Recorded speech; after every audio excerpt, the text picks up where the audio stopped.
नमस्कार, आज की बात में आपका स्वागत है। पहले इस वक्त की ताजा खबर आपको बता दूं, किसान नेताओं के साथ सरकार के वरिष्ठ मंत्रियों की एक मीटिंग इस वक्त चल रही है। अभी थोड़ी देर पहले शुरू हुई थी। बहुत देर से चर्चा ये थी कि ये meeting home minister Amit Shah के साथ होगी। किसान नेता उनसे बात करेंगे और ये बड़ा ब्रेक थ्रू माना जा रहा था, लेकिन पता चला कि इस समय इस मीटिंग में अभी अमित शाह शामिल नहीं है। इस वक्त नरेंद्र सिंह तोमर और पीयूष गोयल किसानों के साथ मीटिंग कर रहे हैं। मुझे लगता है कि वो एक भूमिका बनाएंगे, उसके बाद अमित शाह इस मीटिंग में शामिल होंगे। और ये बड़ी बात है क्योंकि अब तक किसानों के साथ जो मीटिंग हो रही थी बहुत स्ट्रक्चर्ड थी, उसमें से कुछ निकल नहीं रहा था। कई बार बैक चैनल के थ्रू बात हुई, उसके बाद तय हुआ कि अमित शाह इन किसान नेताओं से बात करेंगे और मिलकर कोई रास्ता निकालने की कोशिश करेंगे। जैसे कोई अपडेट आएगा, इस मीटिंग में क्या हुआ ये पता चलेगा तो मैं आपको बताऊंगा। लेकिन इस वक्त मैं आपसे बात करना चाहता हूं भारत बंद की। जब से इस भारत बंद का ऐलान हुआ था तो लोगों के मन में चिंता थी, 8 तारीख को क्या होगा। डर था कहीं सब कुछ बंद तो नहीं हो जाएगा।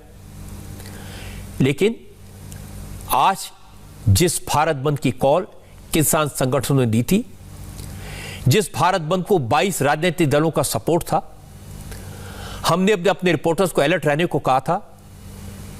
यह भारत बंद आज बंद कम और खुला ज्यादा दिखाई दिया। ज्यादातर जगहों पर इसका कोई असर नहीं दिखा। हमारे संवाददाताओं ने अलग अलग शहरों से, अलग अलग कस्बों से जो तस्वीरें भेजी हैं, उन्हें देखकर लगा कि लोग किसान के साथ तो हैं पर बंद नहीं चाहते। इसलिए ज्यादातर जगह बाजार खुले, दुकानें खुली, ट्रेनें चली, बसें चली, सरकारी दफ्तर खुले, प्राइवेट ऑफिस खुले। हां, यह जरूर है कि विरोधी दलों ने बहुत कोशिश की। कांग्रेस ने, समाजवादी पार्टी ने, टीआरएस ने, कम्युनिस्ट पार्टियों ने, सब ने अपने कार्यकर्ताओं को सड़कों पर उतारा, प्रदर्शन किए, बंद के लिए ताकत लगाई। लेकिन लोगों ने उनकी बात पर ज्यादा ध्यान नहीं दिया। कई जगह तो लोगों ने मोदी मोदी के नारे लगाकर कांग्रेस के नेताओं को वापस भेज दिया। इसकी आवाजें और इसकी तस्वीरें भी मेरे पास हैं, ये मैं आपको दिखाऊंगा।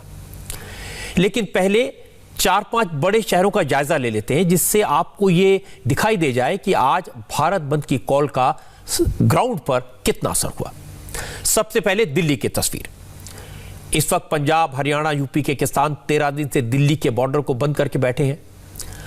आम आदमी पार्टी और कांग्रेस ने दिल्ली में बंद को सपोर्ट किया था, इसलिए लगा था कि बंद की कॉल का असर दिल्ली में होगा, लेकिन हुआ नहीं। दिल्ली के लोगों ने, दुकानदारों ने भारत बंद को अपना सपोर्ट नहीं दिया। यह तस्वीरें दिल्ली के सबसे बड़े होलसेल मार्केट सदर बाजार की है। सदर बाजार में दुकानें टाइम पर खुली और दिन भर खुली रही। जिस समय इंडिया टीवी की टीम सदर बाजार पहुंची, लोग खरीदारी कर रहे थे। दुकानदारों का कहना था कि उनकी सहानुभूति किसानों के साथ है, लेकिन वो अब दुकानें बंद नहीं कर सकते और बंद को सपोर्ट नहीं कर सकते। दिल्ली की एक और होलसेल मार्केट कोंडली बाजार, यहां भी दुकानें खुली, यहां भी कारोबार हुआ, भारत बंद का कोई असर नहीं था। हालांकि दोपहर के वक्त खरीदार कुछ कम दिखाई दे रहे थे, लेकिन जैसे जैसे दिन बीता, कोंडली मार्केट में भी खरीदारों की भीड़ हमेशा की तरह लगनी शुरू हो गई। दिल्ली की सबसे बड़ी सब्जी और फल की मंडी आजादपुर की तस्वीरें आपको दिखा देता हूं। आजादपुर में आज भी कारोबार आम दिनों की तरह होता रहा, यहां भारत बंद का कोई असर नहीं दिखा। दिल्ली की एक और बड़ी सब्जी और फल मार्केट ओखला मंडी की तस्वीरें देख लीजिए, यहां भी भारत बंद का असर ना के बराबर था। ये वो लोग हैं जो सीधे किसानों से जुड़े हुए हैं। सब्जी और फल कारोबारी रोज की तरह मंडी पहुंचे और उनसे सब्जी और फल खरीदने वाले खरीदार भी वहां आए। मेरे ख्याल से तो सारा खुला है। मेरे ख्याल से क्या, मैं एसोसिएशन में हूँ और मेरी नॉलेज के हिसाब से कोई भी दुकान बंद नहीं है। हर आदमी अपना काम कर रहा है प्रॉपर ढंग से, और किसी भी गलत बात को हमारी एसोसिएशन या मैं पर्सनल लेवल पे सपोर्ट नहीं करता, क्योंकि ये जो भारत बंद जिन लोगों ने भी बुलाया है उनकी सोच ही गलत है। सदर बाजार में कितना असर है भारत बंद का? जीरो कोई असर नहीं है। सब अपना खुला हुआ है, सब प्रॉपर जैसे होता है वैसे है। ऐसी बहुत सारी बातें मैं आपको सुनवा सकता हूं। मुंबई चलते हैं, यहां पर भी कोई खास असर नहीं दिखाई दिया। महाराष्ट्र में तो सरकार में शामिल शिवसेना, कांग्रेस और एनसीपी, इन तीनों ने बंद को सपोर्ट किया था। कांग्रेस और एनसीपी के वर्कर्स सड़कों पर उतरे, बाजार बंद करा रहे थे, हालांकि दुकानदारों पर इसका ज्यादा असर नहीं हुआ। राजनीतिक पार्टियों से जुड़े लोग दुकानें बंद करवाकर आगे बढ़ते तो लोग दुकान खोल लेते। कांग्रेस और एनसीपी ने भारत बंद कराने के लिए काफी ताकत लगाई। इसके बावजूद मुंबई के बाजारों पर, ट्रैफिक पर, आम लोगों पर भारत बंद का असर नहीं दिखाई दिया। ये तस्वीरें आप देख रहे हैं, ये मुंबई में बोरीवली मार्केट की है, जहां लोगों ने दुकानें खोली थी। कांग्रेस के कार्यकर्ताएं जबरदस्ती लोगों से दुकानें बंद करने को कहा। हालांकि जब ये लोग वहां से निकल गए तो दुकानें फिर से खुली।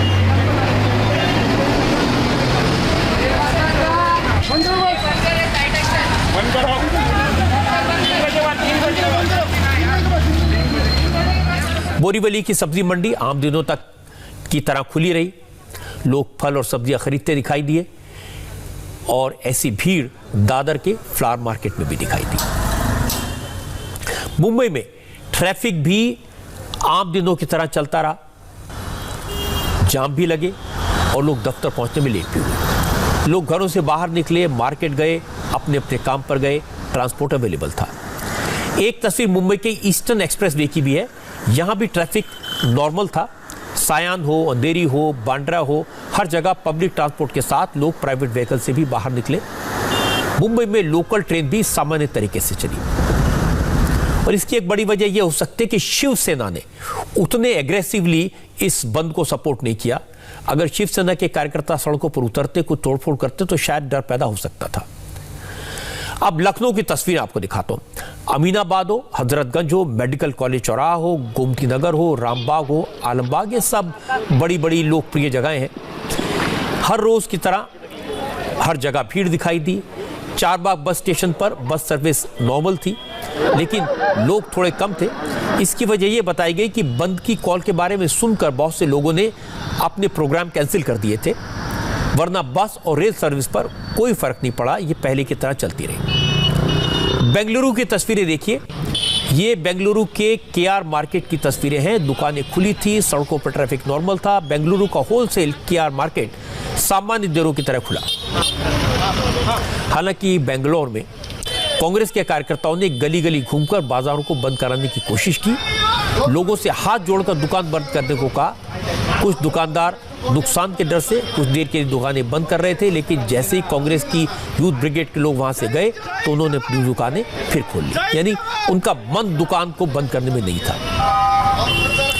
अब यह बात समझने की जरूरत है, आज भारत बंद की कॉल का ज्यादा असर क्यों नहीं हुआ। पहली बात तो ये, इस बंद की कॉल तो किसान संगठनों ने दी थी, पर इसमें राजनीतिक दल घुस गए। किसानों से तो लोग की सहानुभूति है, पर बंद कराने सड़कों पर उतरे कांग्रेस और कम्युनिस्ट पार्टी के कार्यकर्ताओं को, नेताओं को लोग शरारती मानते। लोगों को साफ साफ लगा ये नेता अपने स्वार्थ के लिए, अपने फायदे के लिए बंद करवा रहे हैं और किसानों के आंदोलन को उन्होंने हाईजैक कर लिया है। आपने देखा होगा जिन राज्यों में कांग्रेस की सरकारें हैं वहां कांग्रेस ने, और जहां दूसरे विरोधी दलों की सरकारें वहां उन्होंने भी अपनी अपनी पार्टी के कार्यकर्ताओं की फौज मैदान में उतारी थी। पर आपको हैरानी होगी, कई जगह लोगों ने मोदी मोदी के नारे लगाए। कई जगह दुकानदारों ने साफ कहा हम बंद को सपोर्ट नहीं करते। इसके कुछ उदाहरण हैं, मैं आपको दिखा देता हूं। भीलवाड़ा, ये राजस्थान में, कांग्रेस कार्यकर्ताओं की टोलियां घूम घूम कर बाजार बंद करा रही थी। उनकी सरकार है, लेकिन चूंकि मामला सियासी हो गया था, इससे भीलवाड़ा में कांग्रेस कार्यकर्ताओं को ज्यादातर बाजारों में दुकानदारों का विरोध झेलना पड़ा। ये जो तस्वीर आप देख रहे हैं वो भीलवाड़ा के आजाद चौक की है। वहां कांग्रेस कार्यकर्ता बाजार बंद कराने के लिए पहुंचे थे। कांग्रेस वर्कर्स ने दुकानदारों से किसानों के समर्थन में बाजार बंद करने को कहा। यहां तक तो ठीक था, लेकिन जैसे ही कांग्रेस के कार्यकर्ताओं ने मोदी सरकार के खिलाफ नारे लगाए तो दुकानदारों ने विरोध किया। कांग्रेस कार्यकर्ताओं और दुकानदारों के बीच बहस हुई। दुकानदार काफी संख्या में इकट्ठे हो गए और जब कांग्रेस के कार्यकर्ताओं ने सत्ता की धौंस दिखाने की कोशिश की तो दुकानदारों ने मोदी मोदी के नारे लगाने शुरू कर दिए। हालत यह हो गई कि पुलिस को बचाव करना पड़ा।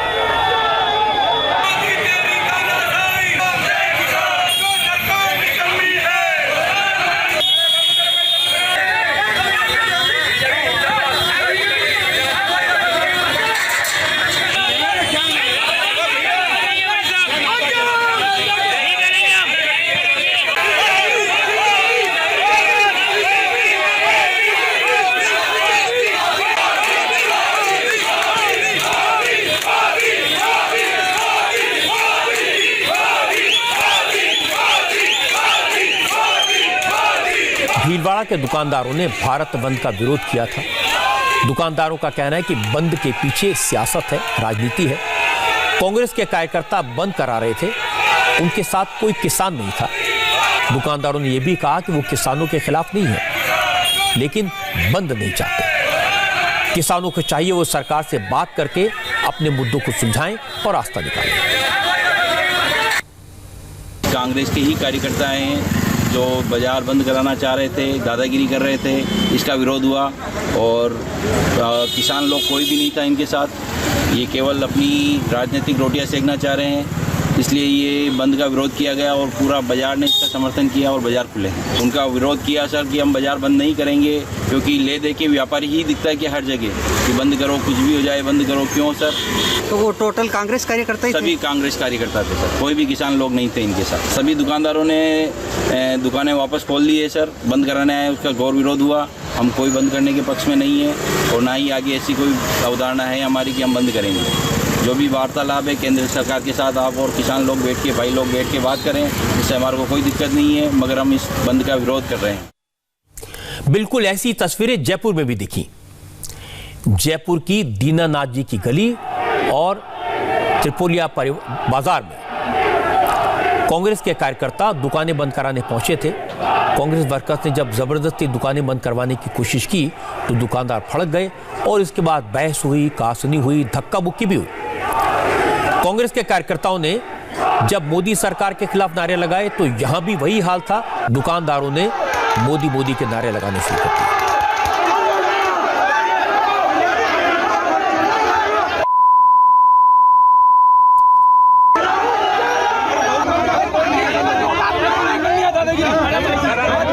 राजस्थान के बाद अब मध्य प्रदेश की तस्वीरें आपको दिखाता हूं।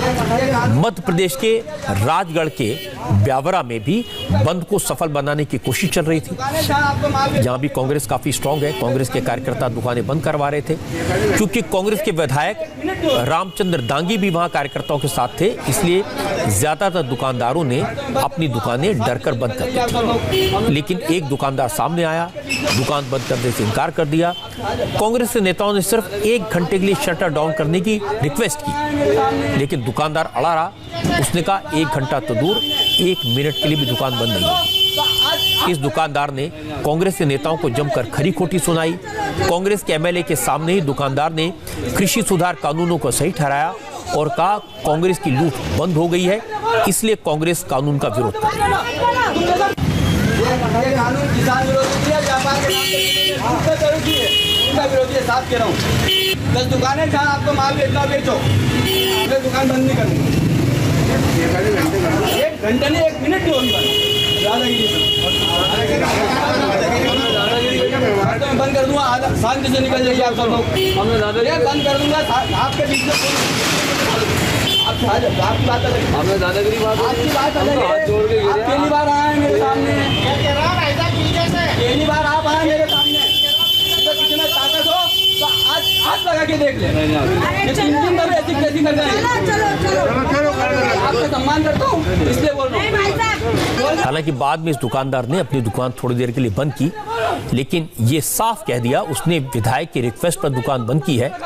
वो कृषि कानून में सुधारों को सही मानता है। व्यापार के नाम पे जिन लोगों ने लूट मचा रखी है उनके खिलाफ है, नहीं तो ये किसान विरोधी नहीं है। मेरी 10 दुकानें बाजार में, कहीं भी जाके बेचे, वो मंडी में बेचे, सरकार को बेचे, व्यापारियों को जाके बेचे, वो स्वतंत्र है। वो स्वतंत्रता आज नष्ट हुई है कृषि बिल से, लेकिन राजनीतिक फायदे के कारण ये विरोध हो रहा है। और मैं अपने विधायक का, कांग्रेस के विधायक रहे वो है, मैं उनका सम्मान करता हूँ जी, और उनके कहने में मेरा दुकान आज बंद है।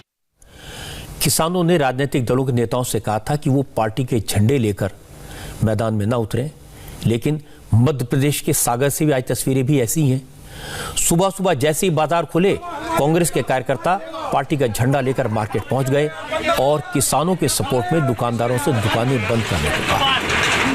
लेकिन व्यापारियों ने दुकानें बंद करने से इनकार कर दिया। कांग्रेस के कार्यकर्ताओं ने हाथ जोड़े और फिर पैरों पर भी गिर गए। दुकानदारों के सामने 1 घंटे के लिए दुकान बंद करने की मिन्नत की। कुछ दुकानदार मान गए, लेकिन कई दुकानदार ऐसे भी थे जो इसके बाद भी नहीं माने और अपनी दुकान खुली रखी। सिर्फ छोटे छोटे नेताओं और कार्यकर्ताओं को आम लोगों के विरोध का सामना नहीं करना पड़ा। बंद को सपोर्ट करने पहुंचे कांग्रेस के बड़े बड़े नेताओं को भी लोगों ने वापस घर भेज दिया। रणदीप सिंह सुरजेवाला किसानों की सपोर्ट में बंद की कॉल को सपोर्ट करने कैथल पहुंचे, लेकिन यहां उनका इतना विरोध हुआ उन्हें वहां से चुपचाप वापस लौटना पड़ा।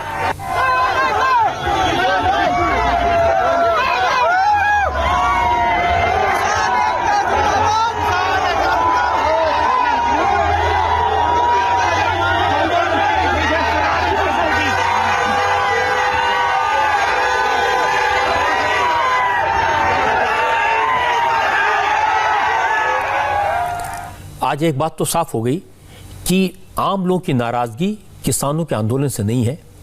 लोग किसानों का विरोध नहीं कर रहे हैं, किसानों के साथ हैं। नाराजगी नेताओं के रुख से है। इसलिए जैसे ही राजनीतिक दल किसान के बारे में, किसानों के मुद्दे को लेकर मैदान में कूदे, वैसे ही जनता का रुख बदल गया। वैसे ही किसानों के बंद की कॉल पर आज यूपी में भी समाजवादी पार्टी ने अपनी उपस्थिति दर्ज कराने की कोशिश की, लेकिन अखिलेश यादव की पार्टी के कार्यकर्ता कांग्रेस के कार्यकर्ताओं से थोड़े चालाक निकले, चतुर थे। समाजवादी पार्टी के कार्यकर्ताओं ने बाजार बंद कराने के बजाय दूसरा फॉर्मूला अपनाया। वो स्टेशन पर गए। स्टेशन से दूर आउटर सिग्नल पर खड़ी एक ट्रेन के इंजन पर समाजवादी पार्टी के कार्यकर्ता चढ़ गए। कुछ इंजन के आगे पटरी पर बैठ गए, नारेबाजी की, वीडियो बनाया, फोटो खिंचाई और उसे पार्टी के दफ्तर में भेज दिया और उसे सोशल मीडिया पर वायरल कर दिया और फिर घर चले गए। ये जो तस्वीर आप देख रहे हैं ये लखनऊ की है। लखनऊ के मल्हौर स्टेशन से पहले एक मालगाड़ी ग्रीन सिग्नल न मिलने के कारण रुकी हुई थी। समाजवादी पार्टी के नेता और कार्यकर्ता झंडे बैनर लेकर मालगाड़ी के इंजन के ऊपर चढ़ गए। फिर खड़ी ट्रेन के सामने फोटो खिंचवाने का कार्यक्रम शुरू हुआ। कुछ कार्यकर्ता रुकी हुई ट्रेन के आगे पटरी पर लेट गए। ऐसे दिखाया जैसे समाजवादी पार्टी के कार्यकर्ताओं ने ट्रेन रोक दी है। फोटो सेशन के बाद ये तस्वीरें सोशल मीडिया पर अपलोड कर दी गई और समाजवादी पार्टी के कार्यकर्ता अपनी ड्यूटी पूरी करके घर लौट गए। आज जो किसानों का धरना प्रदर्शन पूर्व प्रस्तावित था, उसके तहत मल्हौर रेलवे स्टेशन पे एक एक्सप्रेसवे को क्रॉस होना था, जिससे वहां से गुजरती हुई मालगाड़ी को प्लेटफॉर्म से लगभग 1.5 किलोमीटर पहले रोक लिया गया था, जिससे एक्सप्रेसवे सुगमतापूर्वक वहां से जा सके। उसी बीच प्लेटफॉर्म से नहीं, जहां पे मालगाड़ी रुकी हुई थी उस तरफ पीछे से कुछ व्यक्ति आए और वो खड़ी मालगाड़ी पर खड़े होकर फोटो खिंचवाने लगे। और इसकी सूचना जो प्लेटफॉर्म पे हमारे चौकी इंचार्ज को मिली, जो कि उस समय प्लेटफॉर्म पे ही मौजूद थे, जब वो उस तरफ दौड़े तो तत्काल विदिन अ मिनट वो लोग वहां से चले गए हैं। उसका वीडियो हमारे पास आ गया है, आगे की विधिक कार्रवाई कराई जा रही है। इसी तरह की तस्वीरें प्रयागराज से आई। यहां स्टेशन पर खड़ी ट्रेन के पास समाजवादी पार्टी के 10-12 कार्यकर्ता पहुंचे, झंडे लहराए, नारे लगाए, फोटो खिंचवाई, वीडियो बनाया, लेकिन जैसे ही पुलिस पहुंची तो वहां से खिसक गए। ये तरीका ज्यादा ठीक था। कम से कम कांग्रेस के कार्यकर्ताओं की तरह उन्हें एम्बेरसमेंट तो नहीं झेलना पड़ा। आंदोलन भी हो गया, किसानों का सपोर्ट भी हो गया, फोटो भी खींच गई, वीडियो भी बन गया, न लाठी खानी पड़ी न पुलिस को मशक्कत करनी। पार्टी के बड़े नेताओं ने भी फोटो के वीडियो देख लिए, पार्टी हाईकमान के आदेश का पालन किया। ये सारी तस्वीरें देखकर आप समझ सकते हैं कि देश की आम जनता ने, दुकानदारों ने, दफ्तर जाने वालों ने भारत बंद का ज्यादा साथ क्यों नहीं दिया। असल में लोग समझ गए कि विरोधी दलों के नेताओं का किसानों से कोई खास मतलब नहीं है। वो तो अपनी फोटो खिंचवाने, वीडियो बनवाने और पार्टी का झंडा दिखाने के लिए आए थे। क्योंकि राजनीतिक दलों ने किसानों के इस आंदोलन को मोदी विरोधी रंग देने की कोशिश की, इसे एंटी मोदी क्रूसेड बनाने की कोशिश की, इसका उन्हें नुकसान हुआ। उन्हें मोदी के नारे सुनने पड़े। आज विरोधी दलों के बड़े बड़े नेताओं को इस बात का एहसास हुआ कि मोदी की लोकप्रियता कायम है, लोगों को मोदी पर भरोसा है। इसकी वजह यह भी है कि मोदी सरकार के मंत्री लगातार किसानों से बात कर रहे हैं। उन्होंने किसानों की किसी मांग को ठुकराया नहीं है, रास्ता निकालने की कोशिश की जा रही है। यह सबको दिखाई देता है। हो सकता है कि नीति में कमी हो, लेकिन मोदी की नीयत में खोट नहीं है। एक और वजह यह भी है कि पिछले 8 महीने से लोग कोरोना की वजह से जो पाबंदियां लगी हैं उनसे काफ़ी परेशान हैं। बड़ी मुश्किल से दुकानें खुली हैं, ग्राहक आने शुरू हुए हैं, दफ्तर खुले हैं, लोगों ने बहुत नुकसान उठाया। अब लोग और परेशानी नहीं झेलना चाहते। दिल्ली, लखनऊ, भोपाल, जयपुर, अहमदाबाद समेत कई शहरों में दुकानदारों ने हमारे संवाददाताओं से साफ साफ कहा, अब और नुकसान झेलने की न हिम्मत है न हालत। दुकानदारों ने कहा कि वो किसानों के साथ हैं, लेकिन अगर दुकान बंद करेंगे तो अपने परिवार का पेट कैसे पालेंगे। देश के ज्यादातर हिस्सों में दुकानदारों ने, कारोबारियों ने भारत बंद को सपोर्ट नहीं किया। हालांकि दुकानदार ये कहते हैं कि वो किसानों से सहानुभूति रखते हैं। अब इसकी वजह क्या थी, जानने के लिए देश के अलग अलग शहरों में मैंने रिपोर्टर से कहा कि वो लोगों से बात करें। हमारे संवाददाता पवन नारा दिल्ली के अलग अलग बाजारों में गए, दुकानदारों से बात की। दुकानदारों ने बताया कि कोरोना की वजह से पहले लॉकडाउन लगा, जिससे उन्हें काफी घाटा हुआ। कोरोना की वजह से लोग मार्केट आने से बच रहे थे, ऐसे में उनकी दुकानदारी पर बहुत असर पड़ा और अब वो दुकानों को बंद करने का रिस्क नहीं उठा सकते। हमारी एसोसिएशन ने यही डिसाइड किया कि दुकानें तो खुलेंगी। हालांकि हम किसानों का समर्थन करते हैं, पर हम अपने व्यापार का क्यों वो करें। वैसे ही व्यापार इस टाइम कम है। अच्छा, बाजार में इस समय वैसे ही व्यापार बहुत कम है। हाँ, लॉकडाउन का असर भी रहा। हाँ, लॉकडाउन का असर भी है, टूरिस्ट आ नहीं रहे और ये किसान आंदोलन की वजह से लोग घर से बाहर कम निकल रहे हैं। सर यही सोच के खोली कि शायद कोई कस्टमर का फुटफॉल आ जाएगा, क्योंकि लॉकडाउन में इतना सफर कर चुके हैं कि अब एक भी दिन दुकान बंद करना बड़ा भारी है, क्योंकि खर्चे मेंटेन करना आज की डेट में बहुत मुश्किल हुआ है। हम देखो अभी भी आज भी किसान के साथ ही है, ठीक है। हम तो ये कहते हैं जो मोदी जी ने उनके साथ जो करना नेगोशिएशन वो कर लीजिए, या किसानों को नहीं समझ में आ रही उनकी बात तो कोई उनको ढंग से समझा दीजिए। हमने इसलिए शॉप खोली है, अर्थव्यवस्था सर पूरी हिल चुकी है हमारी, ठीक है। लॉकडाउन के बाद कोई पैसा रह नहीं गया सर। आज भी आप देख ही रहे हैं कि ये माहौल क्या चल रहा है, खाली पड़ा हुआ सारा। तो हमारा यही था कि हम घर शॉप्स नहीं बंद कर सकते, आप इस माहौल में नहीं है। भारत बंद में ये है ना कि ये तो हमें पता है कि दिल्ली में तो कोई बॉर्डर एरिया में तो मार्केट है नहीं हमारी, तो बीच में सेंटर में है, तो इसी उम्मीद के साथ कि लॉ एंड ऑर्डर ये गवर्नमेंट मेंटेन करेगी, उसी उम्मीद के साथ आए थे। पहले कोरोना रहा है यहाँ पर, तो कोरोना की वजह से दुकानें बंद करना कोई उचित नहीं था। हालांकि हम लोगों को सभी को यहाँ पर किसानों से पूरी हमदर्दी है, उनसे सहानुभूति है। किसानों की वजह से तो हम खोना चाहते थे, लेकिन क्योंकि कस्टमर को भी बड़ी दिक्कत होती है, तो कस्टमर को ध्यान में रखते हुए सभी दुकानों को खोलने का निर्णय किया गया। कोरोना के काल से हम लोग का काम बिल्कुल ठप पड़ा हुआ है। सुबह से कोई दुकानदारी जल्दी होती नहीं, ग्राहक आते नहीं है। अगर आज बंद कर देंगे तो जो किराया दुकान का निकालना होता है वो कहाँ से निकालेंगे, बिजली का बिल देना होता है वो कहाँ से निकालेंगे। ऐसा नहीं किसान के साथ हैं, लेकिन हमें अपनी दुकान का भी तो देखना है, जो इसमें सन्नाटे के दौर से गुजर रहे हैं। भाई कोविड-19 का जो चल रहा था उसकी वजह से हम लोग की कमर गई है टूट, और कहने मतलब है कि उस समय भी इतना परेशान हो गए थे। अब मैं बंद करता या मैं कुछ भी करता तो अब मैं बर्दाश्त करने से बाहर हो चुका हूँ, और मैं किसानों के साथ हमेशा रहा हूँ और रहूँगा। दुकानदारों की परेशानी समझी जा सकती है। कोरोना काल में बहुत नुकसान उठा चुके हैं। वो साफ साफ कह रहे हैं हम किसानों के साथ हैं, लेकिन दुकान बंद करने से उनका नुकसान होगा। वैसे किसानों के आंदोलन के नाम पर भारत बंद की कॉल पर कई नेताओं ने भी अपनी सियासत चमकाने की कोशिश की। दिल्ली में अरविंद केजरीवाल कल किसानों के बीच सेवादार बनकर पहुंचे थे, लेकिन आज केजरीवाल की पार्टी के नेताओं ने कहा कि केजरीवाल को सरकार ने नजरबंद कर दिया है। भारत बंद को नाकाम करने के लिए दिल्ली पुलिस ने अरविंद केजरीवाल को हाउस अरेस्ट कर दिया है। अभी बड़ी बात थी। आम आदमी पार्टी के नेता दावा कर रहे थे कि बीजेपी के इशारे पर दिल्ली पुलिस ने केजरीवाल को हाउस अरेस्ट कर लिया है और उन्हें घर से बाहर आने की इजाजत नहीं है। इस दावे पर दिल्ली में सियासी हंगामा शुरू हुआ। आम आदमी पार्टी के नेता और कार्यकर्ता चीफ मिनिस्टर हाउस के सामने पहुंचने लगे। बाद में मनीष सिसोदिया भी पार्टी के कार्यकर्ताओं के साथ केजरीवाल के घर पर पहुंचे। खबर ही ऐसी थी, पहुंचना जरूरी भी था। पुलिस तैनात थी।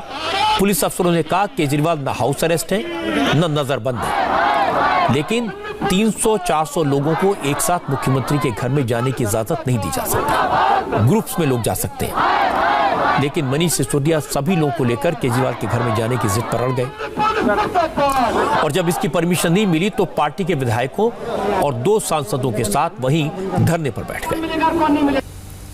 मुख्यमंत्री केवल मंत्री से मिलेंगे, किससे मिलेंगे, किससे नहीं मिलेंगे?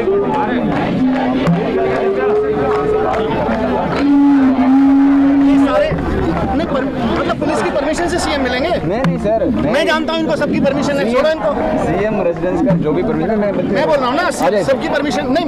अरे मुझे आपका साथ जो भी आना चाहते हैं लेके सब जाएंगे, हटाइए इसको बैरिकेड को। ये पूरा नहीं है, क्यों 300 आदमी नहीं जा सकते? क्यों नहीं जा सकते? 300 आदमी का बात पूछ लीजिए। किसके ऑर्डर से? सीएम ने कहा, सीपी ने कहा, नहीं सर, होम मिनिस्टर ने कहा कि आपको सीएम से 300 लोगों को मिलेंगे। रेजिडेंस सुपरिटेंडेंट है, उनसे बात कर लीजिए। सीएम ने कहा है, किसने कहा है? होम मिनिस्टर ने कहा है, सीपी ने कहा है कि 300 लोगों से नहीं मिल सकते। वहाँ से 2 डिप्टी सीएम हूँ मैं, कह रहा हूँ कि सीएम साहब सबसे मिलेंगे, भेजिए इनको सबको। अच्छा सर, ये कितना लोग? आधा लोग सब जाएंगे। नहीं अब कैसे तय करोगे आप? नहीं सर, आधा किस रूल से आप रोक रहे हो यहाँ पे लोगों को? कोई किसी को नहीं रोक रहे। हटाओ बैरिकेड। आ जाइए सर, आप लेके जाऊंगा मैं। मुझे नहीं जाना है, मुझे तो जाना ही जाना है। बाकी लोग भी लेके जाऊंगा। अब काफी नोकझोंक हुई, काफी हंगामा हुआ। बाद में दिल्ली पुलिस ने मनीष सिसोदिया और आम आदमी पार्टी के नेताओं को, कार्यकर्ताओं को सीएम आवास के अंदर जाने दिया।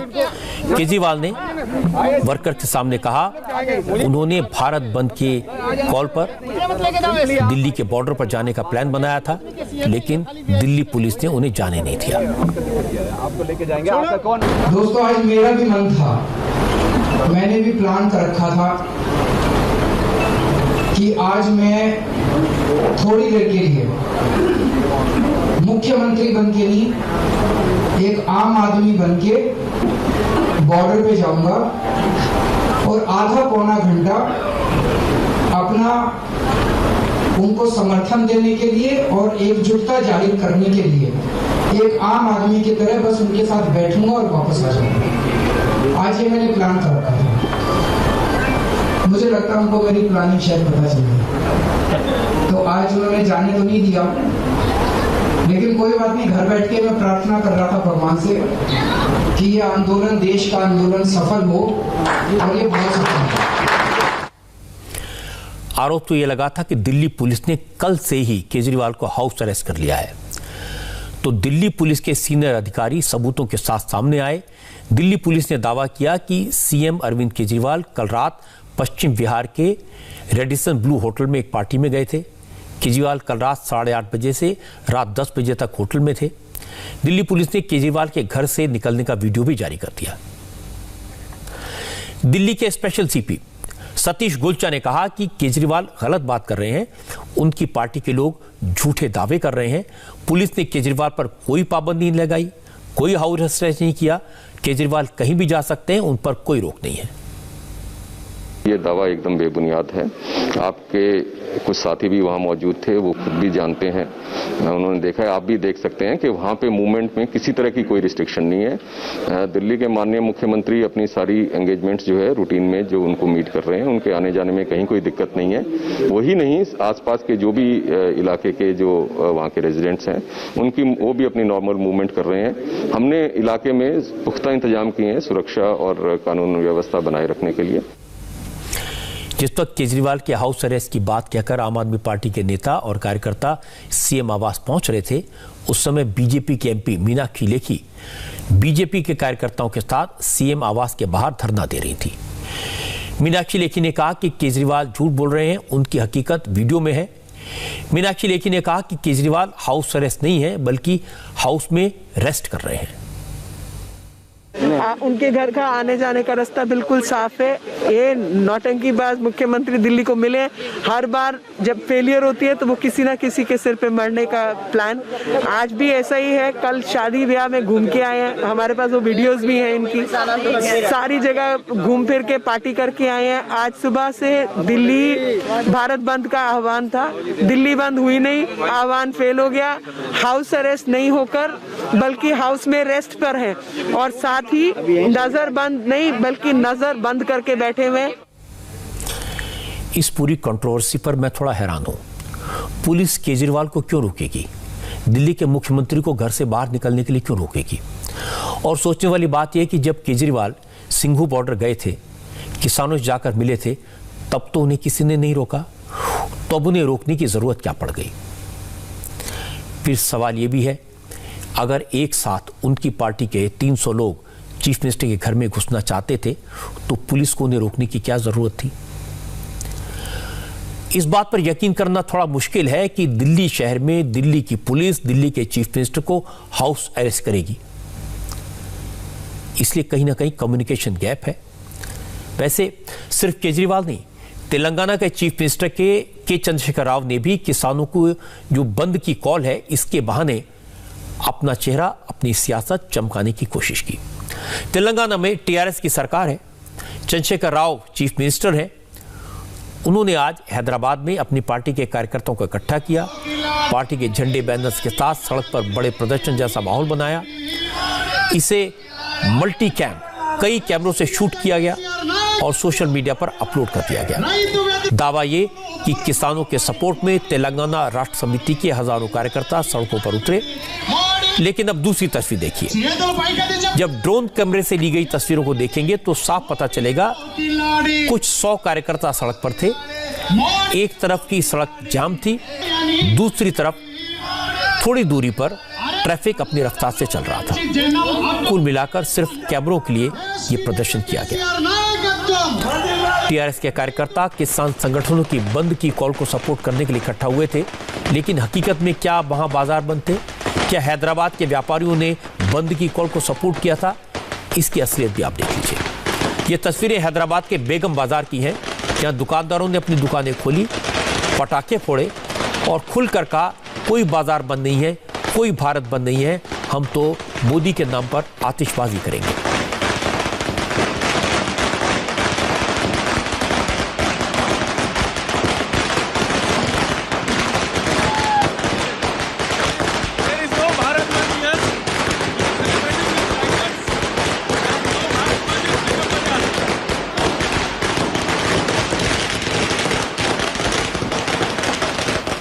अब आपको पश्चिम बंगाल की तस्वीर दिखाता हूं। बंगाल में ममता बनर्जी ने साफ कर दिया था कि वो किसानों के साथ हैं, लेकिन बंद की कॉल को सपोर्ट नहीं करते। इसलिए तृणमूल कांग्रेस के कार्यकर्ता इस बंद में एक्टिव नहीं थे, लेकिन वामपंथी दलों ने, लेफ्ट पार्टीज ने बंद की कॉल को सपोर्ट किया था।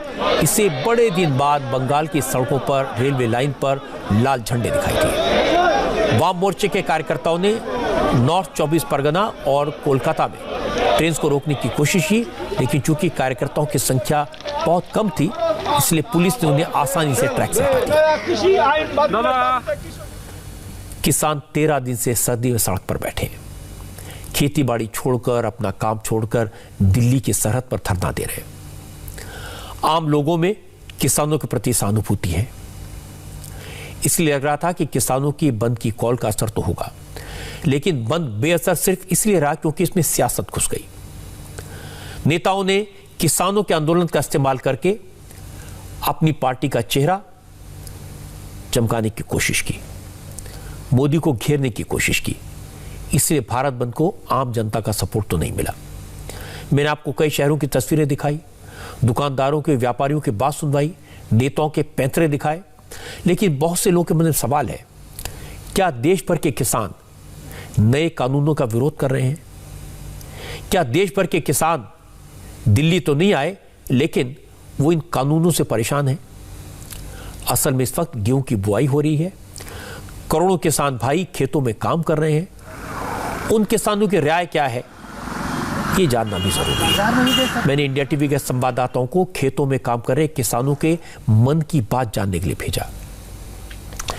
बिहार में, मध्य प्रदेश में, महाराष्ट्र में, हिमाचल में, उत्तर प्रदेश में, ज्यादातर राज्यों में खेतों में काम कर रहे किसानों ने कहा उन्हें खेती छोड़कर दिल्ली जाने की फुर्सत कहां है। किसानों ने कहा अगर किसानों को फसल बेचने के लिए ऑप्शन मिले तो ये अच्छा है। नहीं क्यों जाएंगे सर, लोग राजनीति कर रहे हैं। कौन लोग? विरोधी दल लोग। अच्छा जी, लेकिन किसान के मसले की बात कही गई है जी। किसान में उससे कोई तो और बढ़िया बात है कि जहाँ मूल्य है, जहाँ किए हुए हैं लोग, हम लोग बेच रहे हैं, बेचे खुलियामों में बेचे, फैक्सों में देंगे। तो बिहार में तो दोनों विकल्प बहुत पहले से 2006 से ही है, तो क्या ये अच्छा है या फिर जो पंजाब के किसान मांग कर? वो अच्छा सर नहीं है, यही अच्छा है, ये पहले से जो हो रहा है। अच्छा, तो इसलिए आप गए नहीं बंद में? जी ना, क्यों जाएंगे सर, वो लोग राजनीति कर रहे हैं, विरोधी दल वाला। हम अपना सेंट्रल सरकार के साथ है, हाँ मोदी जी के साथ है, कानून ठीक है। बहुत खुशी के बात है सर कि बाजारों में गृहस्थ गला बेच सकता है, जहाँ मन तहाँ बेच सकता है। अच्छा, यानी दो विकल्प जो है कि आप बाजार में भी बेच सकते हैं जहां आपको अच्छी कीमत मिले, और एमएसपी पर आप सरकार भी आपसे ले सकती है, यानी दोनों विकल्प का होना ये अच्छा है किसान? अच्छा है सर, दोनों विकल्प अच्छा है सर। किसान के पास छुट्टी कहाँ है, कभी थ्रेसिंग करवाना है तो कभी माने खेत बीज रोपाना है तो कभी धान। किसान के मसले पर आरजेडी, कांग्रेस, लेफ्ट पार्टियों ने बंद किया। एक मुद्दा है सर, हाँ, इससे कोई प्रभाव पड़ने का बात यहाँ। मध्य प्रदेश के गेहूं, धान और दालों की मांग सबसे ज्यादा है। मध्य प्रदेश के किसानों का कहना है कि उन्हें नए कानून से कोई दिक्कत नहीं है, उन्हें वक्त पर खाद मिल रही है, अच्छा बीज मिल रहा है, बिजली मिल रही है, फसल तुरंत बिक जाती है, हाथों हाथ पैसे भी मिल जाते हैं, इसलिए उन्हें आंदोलन करने की कोई जरूरत नहीं है।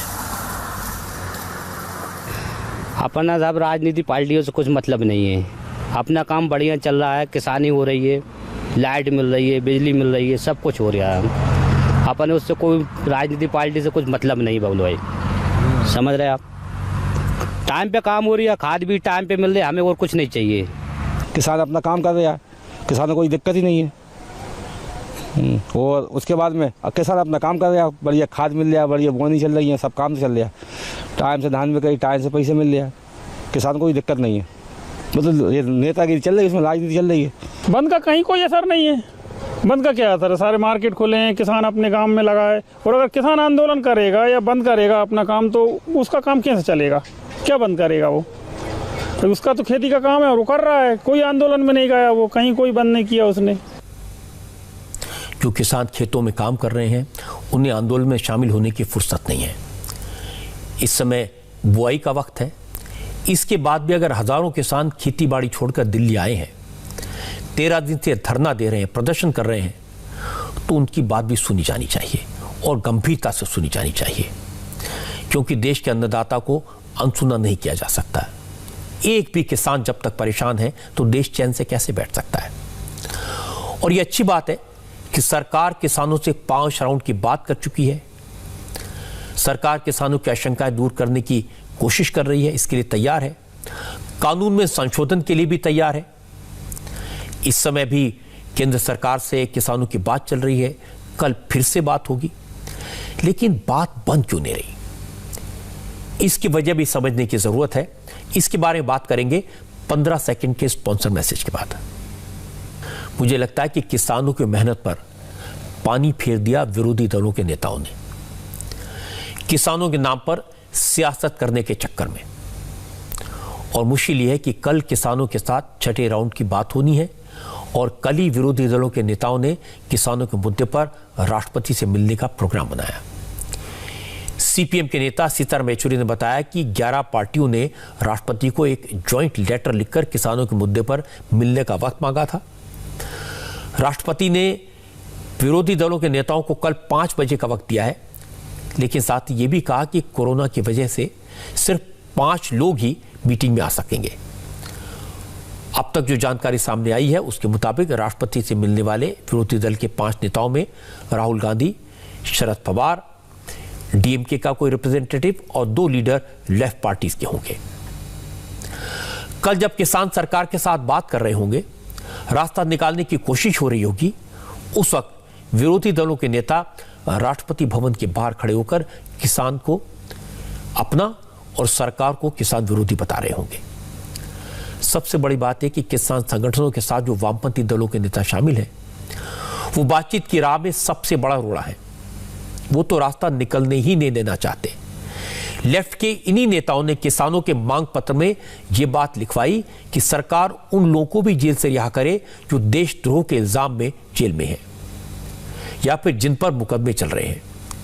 इनमें टुकड़े टुकड़े गैंग के लोग शामिल हैं, इनमें माओवादी शामिल हैं, इनमें नक्सलियों का साथ देने वाले लोग भी शामिल हैं। अब जरा सोचिए इस मांग का किसानों से क्या मतलब है। कल किसानों और सरकार के बीच छठे राउंड की बातचीत होनी है, लेकिन आज किसानों ने सिंघू बॉर्डर पर जो मीटिंग की और उसके बाद किसान नेताओं ने जो कुछ कहा, उससे साफ लग रहा है कि उन्हें कानून में संशोधन मंजूर नहीं है। वो नए किसान कानूनों को पूरी तरह से खत्म करना चाहते हैं। इन किसान नेताओं का कहना है कि सरकार को झुकना होगा। ये भी कहा कि किसान दिल्ली बॉर्डर से नहीं हटेंगे। अगर सरकार दिल्ली के रामलीला मैदान में प्रोटेस्ट की इजाजत देती है तो फिर बॉर्डर से हटा जा सकता है। अब कल सरकार से किसानों की जो बात होगी, किसानों का रुख देखकर लगता है कि फिलहाल वो किसी तरह के समझौते के मूड पे नहीं है। सारे लोगों की हिमायत मिल जाए, विदेशों से हिमायत मिल जाए तो सरकारां नूं झुकना पैंदा है। जब आपको देश और विदेश से समर्थन मिल रहा हो तो सरकार को झुकना पड़ता है। प्रोटेस्ट करने के लिए हमें रामलीला मैदान दे दीजिए। हम ना दिल्ली के लोगों को परेशान करना चाहते हैं ना हरियाणा के लोगों को। सरकार ने हमें रामलीला मैदान दिया नहीं, बुराड़ी मैदान में प्रदर्शन करने को कहा। उस मैदान को सरकार ने जेल बना रखा है। हम किसी को परेशान नहीं करना चाहते। सरकार ने हमें रोक रखा है। अब तक 4 मीटिंग हो चुकी है। सरकार के मंत्रियों ने समस्या के समाधान का कोई रास्ता नहीं बताया। वो हमसे कहते हैं आप ही बोलो, एक एक मुद्दे पर बात करो। हम कहते हैं कि जो हमने 8 मांगे रखी हैं उस पर जवाब दो। वो कहते हैं कि कानून में कमियां बताओ। हम कहते हैं कि इन कानूनों को वापस लो। हम पहले दिन से ही कह रहे हैं कि हम संशोधन नहीं बल्कि इन कानूनों का खात्मा चाहते हैं। पहले दिन ही जवाब देता दीगा भी ऐसी होते गल बिल्कुल नहीं करा। आज पंजाब के chief minister captain Amarinder Singh ने काफी समझदारी की बात की। उन्होंने सरकार से कहा कि जल्दी से जल्दी रास्ता निकाले और किसानों से आंदोलन वापस लेने की अपील की।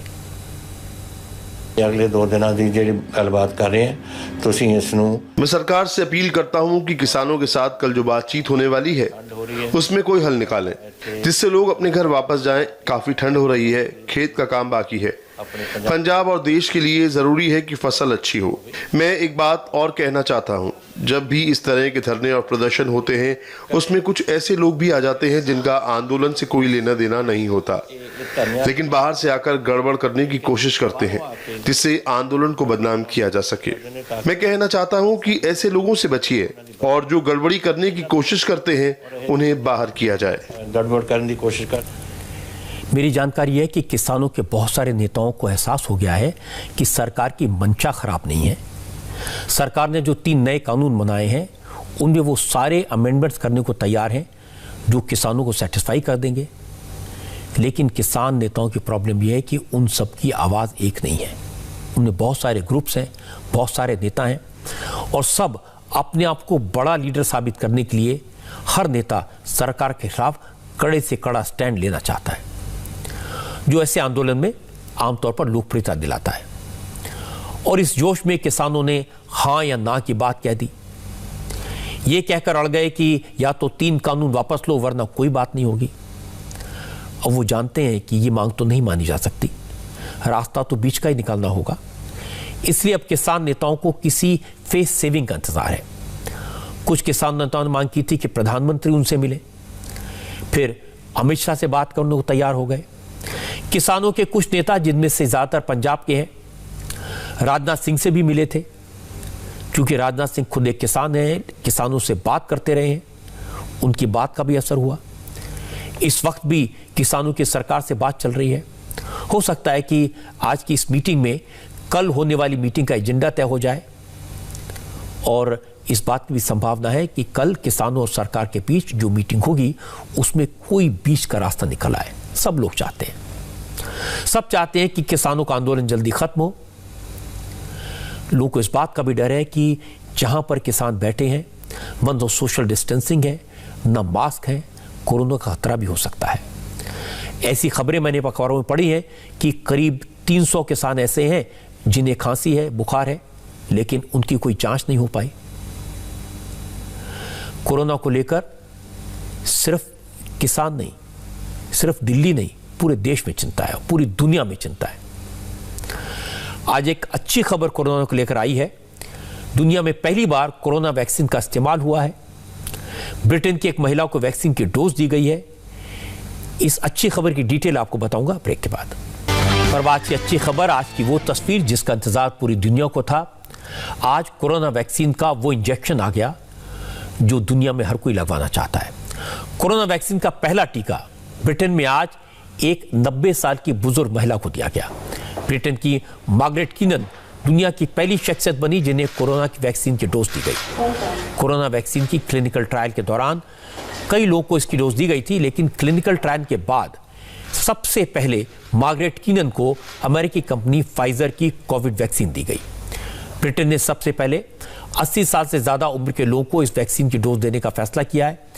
इस वैक्सीन की 2 डोज दी जाएंगी। आज पहली डोज दी गई और दूसरी डोज 21 दिन बाद दी जाएगी। फाइजर का दावा है कि इस वैक्सीन का सक्सेस रेट 95% है। ब्रिटेन ने इस महीने के आखिर तक 4 लाख लोगों को कोरोना वैक्सीन की डोज देने का टारगेट रखा है। फाइजर ने भारत सरकार से भी अपनी वैक्सीन के इमरजेंसी यूज की इजाजत मांगी है। अब जबकि ब्रिटेन में इस वैक्सीन की डोज लग चुकी है, आम लोगों पर इसके असर और साइड इफेक्ट सामने आ जाएंगे। उम्मीद है उसी के मुताबिक फाइजर की कोरोना वैक्सीन के भारत में यूज की मंजूरी दी जाएगी। भारत के लिहाज से फाइजर की कोरोना वैक्सीन में एक कमी है। इसे वैक्सीन को -70 डिग्री में स्टोर किया जा सकता है और हमारे जैसे देश में, खासकर दूर दराज इलाकों में -70 डिग्री स्टोरेज वाले कोल्ड चेन मिलना और बनाना बहुत मुश्किल है। ब्रिटेन में तो कोरोना वैक्सीन का इस्तेमाल शुरू हो गया, लेकिन भारत में वैक्सीन का इस्तेमाल कब शुरू होगा, सरकार ने इसके लिए क्या प्लान बनाया है, इसके बारे में आपको मैं बताऊंगा ब्रेक के बाद। आप जानते हैं हमारे देश में वैक्सीन के इमरजेंसी यूज की फिलहाल मंजूरी नहीं दी गई है, लेकिन वैक्सीन लोगों तक पहुंचे इसके लिए सरकार की तैयारी पूरी है। वैक्सीन के स्टोरेज के लिए करीब 29,000 कोल्ड चेन पॉइंट्स बनाए गए हैं। वैक्सीन देने का काम एएनएम करती है। इस वक्त देश में करीब 2,40,000 एएनएम्स हैं, लेकिन सरकार सिर्फ 1,54,000 एएनएम्स को ही कोरोना वैक्सीन के काम में लगाएगी, ताकि दूसरे यूनिवर्सल इम्यूनाइजेशन प्रोग्राम जैसे टेटनस, बीसीजी और पोलियो वैक्सीनेशन की मुहिम में असर न पड़े। क्योंकि कोरोना वैक्सीन प्रोग्राम बहुत बड़े पैमाने पर बनाया जाएगा, बहुत बड़े पैमाने पर चलाया जाएगा, इसलिए इस मुहिम में राज्य सरकारों की पूरी मदद लेनी होगी। यही वजह है कि वैक्सीन प्रोग्राम के लिए स्टेट कैपिटल्स में ही नहीं बल्कि ब्लॉक लेवल तक कमेटियां बनाई जाएंगी। सरकार ने कोविन नाम का एक ऐप बनाया है। इस ऐप के जरिए वैक्सीन के लिए रजिस्ट्रेशन होगा और इस ऐप के जरिए ही सरकार वैक्सीन के स्टोरेज पर, वैक्सीनेशन पर, पूरे प्रोग्राम पर और वैक्सीनेशन की ट्रेनिंग को मॉनिटर कर सकेगी। सरकार की कोशिश है कि एक बार अप्रूवल मिलने पर जुलाई तक कम से कम 30 करोड़ लोगों को वैक्सीनेट कर दिया जाए। और किसान आंदोलन को लेकर एक बड़ी खबर इस वक्त आई है। किसान नेताओं के साथ होम मिनिस्टर अमित शाह की मीटिंग अब से कुछ ही देर पहले शुरू हो गई है। राकेश टिकैत, गुरनाम सिंह चढ़ूनी, हन्नन मौला और शिव कुमार काका समेत 13 बड़े बड़े किसान नेता इस मीटिंग में शामिल हैं। हमारे संवाददाता देवेंद्र पाराशर लगातार इस पर खबर पर नजर रखे हुए हैं और जैसे मीटिंग खत्म होगी, कोई अपडेट मिलेगा तो हम आपके साथ शेयर करेंगे। लेकिन अब वक्त है आज की स्पेशल रिपोर्ट का। पाकिस्तान में भी आज विरोधी दलों की मीटिंग हुई और माना जा रहा है क्या पाकिस्तान में जो आंदोलन शुरू होगा वो इमरान खान की सरकार के जाने का काउंटडाउन हो सकता है। पाकिस्तान की इस बड़ी खबर पर पूरी रिपोर्ट चलते हैं पंकज भार्गव के पास।